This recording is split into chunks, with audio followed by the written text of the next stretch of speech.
and today we are going to solve the question number 7a and the second part. The first question that we yesterday solved of a steam turbine having this velocity diagram, and the total marks of this first and two, that is combined 20 marks.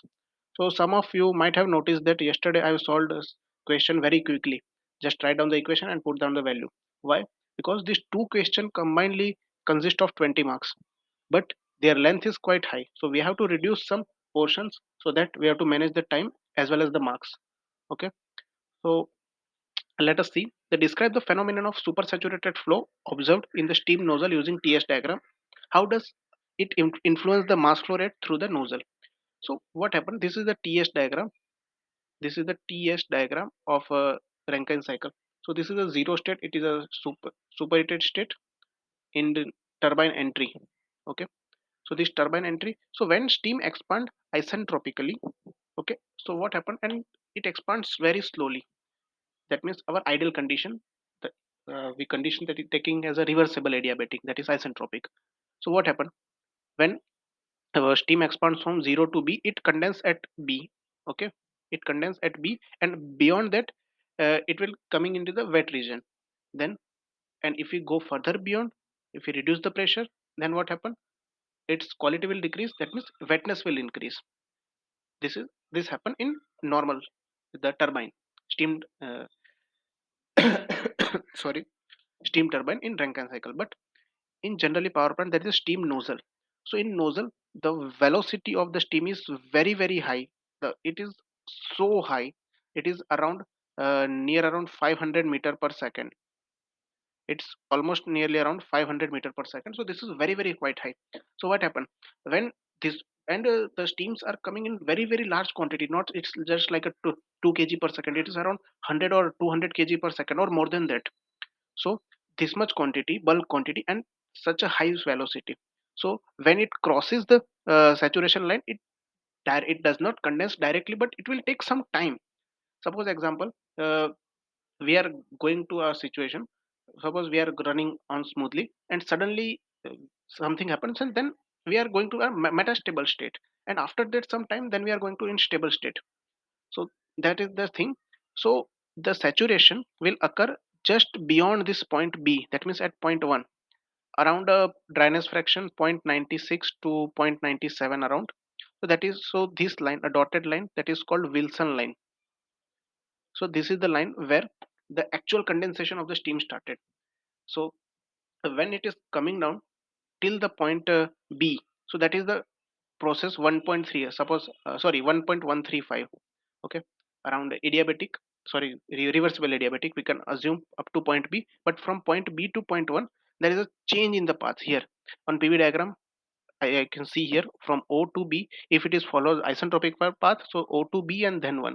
But in a supersaturated flow, O to B then up to point R. Due to this, what happened that this region is going to what, that is called supercooled. Okay, supercooled or supersaturated. That means the saturation point goes beyond this, we are saying that degree of superheating or subcooling, if it is go beyond this saturation line or saturation temperature, then we are calling as superheating or subcooling. So that is called as subcooled or supersaturated. Okay, in the vapor condition. So this is the happen that is shown in PV diagram. So O to B, it's follow normal path, but B to R, it is deflected. Again, this is the process on TS diagram shown here.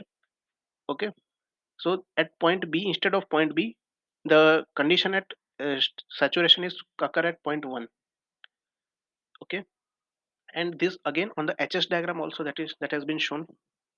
The point O to be normal expansion, but it has to be expanded up to point 1, but it is only expanded up to point R. Why? This is, it has to be followed this path, but it is not going to up to R. It is only restricted up to 1. Okay, it has to be gone there, but it is only going to point R. Okay, so what happened due to this? The difference here, why? Due to high frictional losses in the nozzle, very high frictional losses in the nozzle. So this difference 0.1 to this difference is looking very small. So if I'm enlarging it, this is R, this is 1, and this gap is not very high, but when we know the equation of velocity through the nozzle is 44.72 into h naught minus h1 to the power 1 by 2. This is the equation of velocity of steam in nozzle in meter per second. And v is equal to, if in supersaturated flow, that is supersaturated SL, that is up to h naught, sorry, till only h naught minus hr only to the power 1 by 2 meter per second. So when you put the values, if we take some examples, so then their velocity is quietly going to reduce, because this enthalpy difference is going to less. This enthalpy difference is very very less. So if we uh, see some examples, then from that experimental data we can say that that is around 50 to 60 meter per second loss in the velocity. But due to loss, due to this loss in the velocity, the performance of turbine is going to affect. Okay, this steam is going to expand from 0 to b, but it is only expanded. Okay, so some losses are there due to nozzle and friction in nozzle. So what happens, velocity is going to reduce. Okay, but to maintain a specific speed of the turbine, we have to maintain a constant flow rate. So constant flow rate, that means area into velocity. Okay, or a specific volume, if there is a specific volume is there, so we have to multiply with mass flow rate is also rho av. Okay, rho a into v, discharge, rho av. Here is a specific volume. So here velocity is going to decrease, density is same, area of the nozzle is same. So what we have to do to maintain the constant discharge? Constant discharge, if we want to maintain constant discharge, then we have to increase the mass flow rate of the steam from the normal condition. So this is the answer. That, and the reason is this: we have to draw the HS diagram and we have to show that the enthalpy drop is less compared to normal isentropic expansion. And for that, and the reason is, the reason of decreasing enthalpy is the internal friction present in the fluid particles as well as in the nozzle friction, nozzle and fluid interface. So this is the reason for reducing the velocity. But to maintain the momentum and the flow rate, and to maintain the specific speed of the turbine, we have to increase the mass flow rate. So this is the answer, and this is how the supersaturation affects the mass flow rate in the steam turbine.